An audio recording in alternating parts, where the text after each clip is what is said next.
Hello, ladies and gentlemen. It is I, RP, your host on an oversized beast of a machine right below me. This gigantic monster is the Voge DS900X, the company's flagship adventure motorcycle, made in China by the company Lonsin.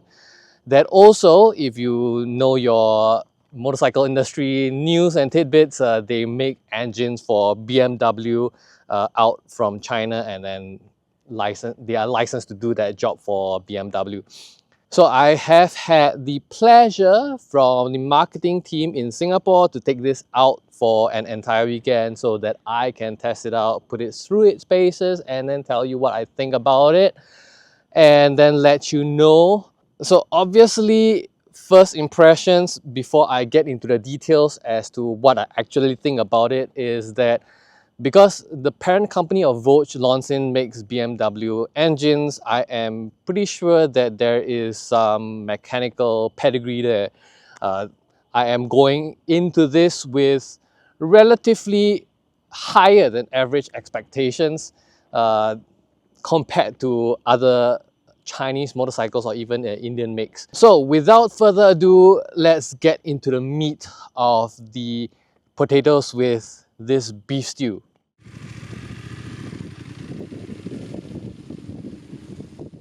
Alright, let's get into the meat of this buffalo of a machine. The DS900X comes with an 895cc liquid-cooled parallel twin engine that puts out 93.8 horsepower at 8,250 RPM and 95 Newton meters of torque at 6,000 RPM. Correct me if I'm wrong, but I looked at the entire engine and referenced it against the 2024 F900 GS in Singapore's BMW showroom floor, and I believe Voge is using the exact same engine, just detuned to operate at slightly lower RPMs. I have been told by someone who also would have tested this bike quite extensively that the default road power map has power, but it is boring. I will play devil's advocate and disagree to some extent because I say this from the lens of an average layman. The road map is indeed flat as a can of Coke left out overnight, but if you actually make full use of all 180 degrees of the throttle's turning radius, there is plenty of punchy fun to be had. Rain mode is absolutely pointless. It is anemic and doesn't do what the default road map on an overweight motorcycle with decent stock tires already can do. Sport mode, on the other hand, is where it got my blood pumping. Keep the throttle above a quarter open and you feel yourself rocketing forward even at a mere 3,000 RPM. Bring it up to 5,000 RPM and you may well find yourself breaking every speed limit by accident from Singapore to Penang. The only issue I have is the ride-by-wire throttle in any of the three on-road power maps has this grating tendency to nanny you while the throttle is less than a quarter open and feels incredibly weak. Before you pass that threshold, then the engine just dumps all the power on you. Sure, it is helpful for making U-turns on this humongous machine when you haven't built up the confidence in it yet, but once a seasoned owner, I feel it can be a point of annoyance. Switching the DS900X to Enduro mode kind of removes this power nannying, though you then have to contend with not having ABS or TCS on. Most of the power comes down low, starting at 3,000 RPM with a wide power band and a very wide ratio 6-speed transmission that everyday riding with it feels like a lazy Sunday afternoon with how little I need to shift gears regardless of speed or traffic. The on-road handling of the DS900X doesn't feel awesome or abysmal either way to me. It is your standard layout, large capacity adventure bike that anyone who has been on would expect, which is basically requires some physical effort to lean and change directions, but is otherwise very stable and planted on straights and sweeping corners. The DS900X also comes with sweet Brembo brakes up front and rear that provide very solid and stable stopping power even when coming to a halt at high speed after you realize you almost missed a turn. While I did try to take it off-road, I will hold off on making too many concrete statements, especially with regards to handling. Stock, it comes with Pirelli Scorpion Trail 2 tires that are great on the road, either wet or dry. But they were absolutely abysmal trying to propel a 238 kilo wet weight motorcycle on mud. In fact, I spent almost the entire time riding the trails with zero throttle input and letting the clutch go in second gear, and can nearly reach 30 to 40 kilometers per hour just rolling it on flat muddy tracks if I give it enough time. The 190mm ground clearance is a tad bit mediocre, and the tiny sump guard barely protects anything, but the suspension does handle low-speed trail riding like mine very well without being anywhere near bottoming out. But I suspect it might not be aggressive enough for more experienced riders who can tackle trails at faster speeds with proper tires. With the Voge DS900X, you get a 17-liter fuel tank, quite typical of any ADV nowadays, and I was getting roughly about 21 kilometers to a liter on average, and that is with 60% expressways, 30% collector roads, and 10% off-road. So I'm estimating a rough range of about 357 kilometers on a full tank. Though if one does use it primarily for touring up and down the Malaysian peninsula non-stop, you could probably see somewhere along the lines of 400 kilometers.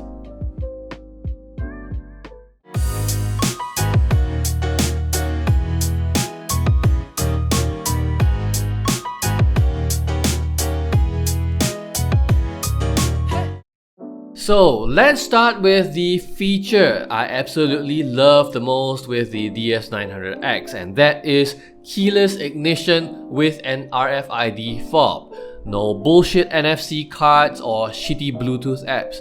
Just a functioning, reliable key fob you can put in your pocket or daily carry bag like I do, and just go with a press of a button to unlock the steering and start the electricals. Moving on to the 7-inch full-color TFT display. It's big, it's readable, it's not complicated either with the settings and menus.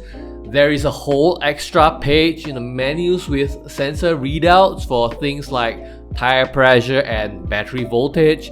In fact, the entire layout just feels eerily similar to CF Moto's machines. You get Bluetooth connectivity to your comms and devices for calls and music as well. You then get cruise control as well as the aforementioned traction control and ABS, nothing special there. What is special is that stock right out of the box, they throw in heated grips, heated seats, and an integrated front-facing 1080p dash camera. I personally have very little need for the heated stuff in Singapore or Malaysia, but if you get caught out in the typical torrential rain of Southeast Asia and your gloves are sopping wet with another hour to go before your destination, it can provide some reprieve. You also get a rearward radar that you can turn on or off, that lights up a tiny triangular symbol in the upper corners of your mirrors to warn of incoming objects behind you. It is a nice feature to have, but I never found it to objectively do much better at telling me if it is safe to change lanes than just looking at my mirrors. And relying on it means you have to keep the stock ones provided by the bike itself instead of something that fits the owner's own aesthetic or use cases, like folding stalks. Then, near the dashboard itself are two panels, one with USB-A and a USB-C port, and the other a simple 12-volt socket. Up front, you get a pair of tiny LED daytime running lamps nestled just within the fairing's bosom. I call them DRLs because they aren't really bright enough to be considered actual fog lamps. The DRLs generally stay off unless you turn them on, but will also come on when you activate your turn signals. Moving further down the bike, you can find the one-directional quick shifter. I had a pretty good experience with it, being able to smoothly actuate the quick shifter from 3000 RPM onward, but that's more indicative of the solid transmission than a quality quick shifter in my opinion anyway. Even further down, we are now looking at probably the most important feature available on the stock machine, a set of tubeless spoked rims, 21 inches up front and 17 inches at the rear. To make your life even easier, the rims even come with 90-degree valve stems, so you don't have to suffer the arduous task of airing up a spoked rim with those shitty angle air compressor hoses used in so many parts of the world. Lastly, if you buy one of these in Singapore, Voge will throw in a full set of racks, panniers, and a top box, free of charge as well. Do note some of the features like the radar and quick shifter may not be available in some other markets out there in the world.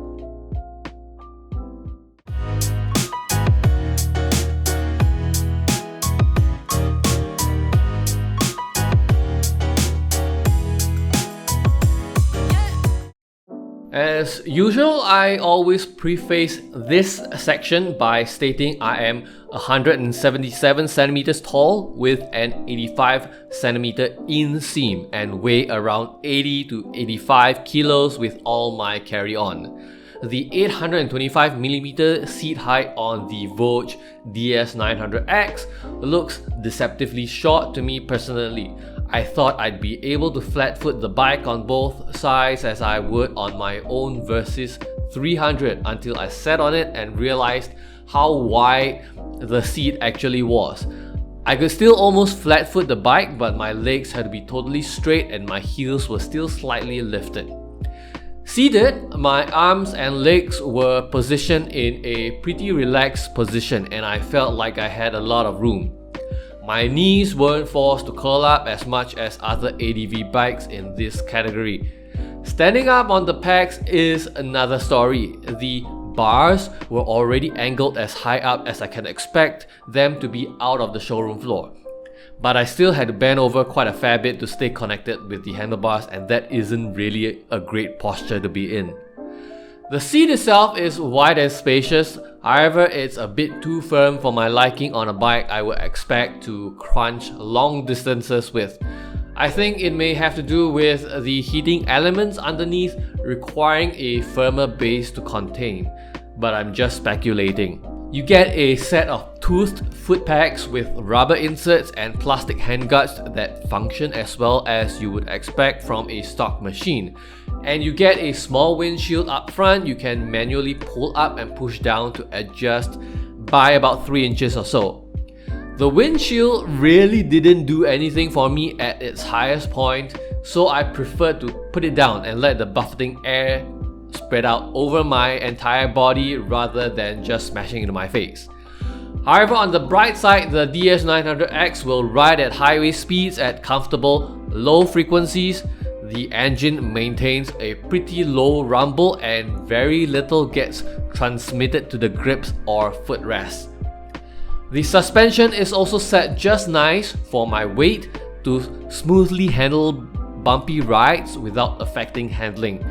And the mirrors offer a wide field of view behind you on top of the radar detection warning lighting. That said, the DS900X is very heavy and top heavy at that. Getting it off the side stand even with my advantage in height wasn't easy, and thankfully I had the full pannier complement with me when I was testing it on the fire roads and dropped it while braking when I wanted to stop to rest my clutch hand. Otherwise, it would have been a pain to pick up from the ground if it lay flat.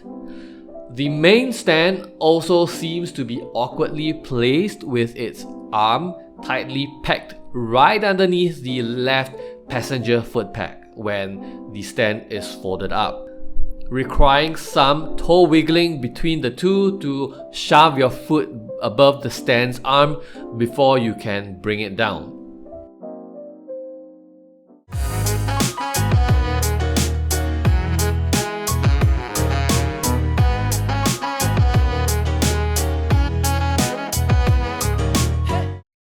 The Voge DS900X is for the most part applaudable for trying its best not to imitate the styling of legacy manufacturers. They do take a bit of inspiration from a mishmash of BMW adventure machines with plenty of straight lines but with slightly rounded off corners, which is understandable considering the long 20-year partnership between both manufacturers. But they do have their own spin on it. If you place the DS900X beside the offerings from other legacy manufacturers or even CF Moto's 800MT or MTX, it looks industrial even. I always appreciate a stubby duck build as I feel that fits heavyweight ADVs the best visually as opposed to bikes that either go with a flat face or long dual sport front fenders. I know aesthetics are often a personal preference, but I think the DS900X could look better and more imposing if only the suspension were raised maybe 30 to 40 millimeters higher to give it some stature. The base silver color schemes offered by Voge on the DS900X could have enhanced that look further if done properly, but unfortunately, their choices of secondary colors and placements just made it look old-fashioned and late 90s. The Black Knight variant, on the other hand, is actually very sleek looking, using black highlighted with a dark grey to break up shapes and then accented with a tasteful antique gold in modest amounts along the body and at the rims. So as far as visuals are concerned, the DS900X gets high marks from me. However, where I find fault with it is in the tiny details. The buttons and hand controls mostly feel like mush, and so does the clutch pull. While your actual turn signals do light up almost immediately upon button presses, the indicators on your dashboard have a very noticeable delay before they come on. The decals also don't look flashed or top coated, so it looks like if you willfully manhandle those parts, they may eventually peel off as well. But otherwise, a very solidly constructed machine.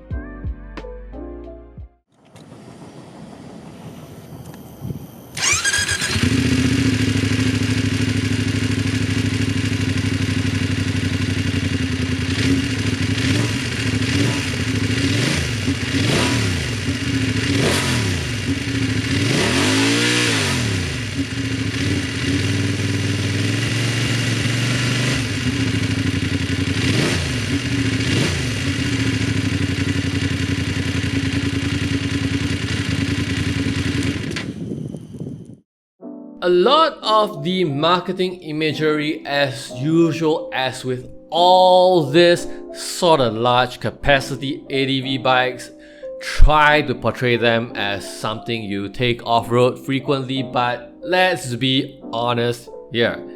As with my review of the F800GS, R1300GS and 800MTX, I will say this again, they have no place beyond a well-manicured, unpaved path. Maybe you big, strong Russian mountain man that wrestle Soviet bear. But most of us here in Southeast Asia barely go over 170 centimeters tall and 70 kilograms in weight for men. Wrangling anything heavier than 200 kilos is more tiring than fun.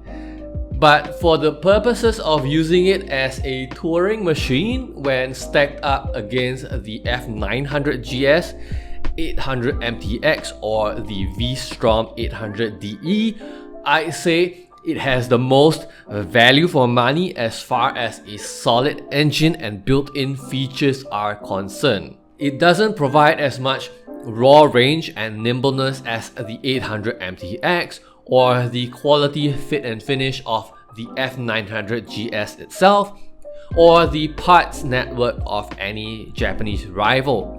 At 26,500 Singaporean dollar reduce for the basic silver and blue paint scheme, It is not the cheapest in absolute figures.